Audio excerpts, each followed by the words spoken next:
संतोष देशमुख हत्या प्रकरणाची आज 7वी सुनावणी। बीड जिल्हा सत्र न्यायालयात पार पडणाऱ्या सुनावणीला सरकारी वकील उज्ज्वल निकम हजर राहणार का याकडे लक्ष। जिल्ह्याचे पालकमंत्री आणि उपमुख्यमंत्री अजित पवार आज बीड दौऱ्यावर। अजित पवारांच्या अध्यक्षतेखाली जिल्हा नियोजन समितीच्या बैठकीचं आयोजन। बीडमधील शिवराज दिवटे मारहाण प्रकरणी आज जाहीर करण्यात आलेला बीड बंद मागे। मराठा क्रांती मोर्चाने केलेलं बंदचं आवाहन मागे।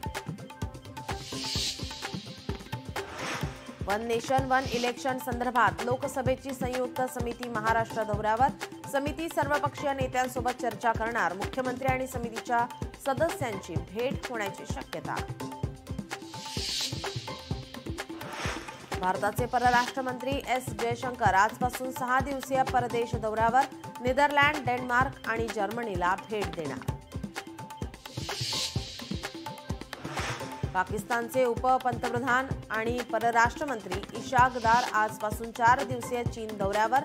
दक्षिण आशियातील प्रादेशिक परिस्थितीवर चर्चा करणार।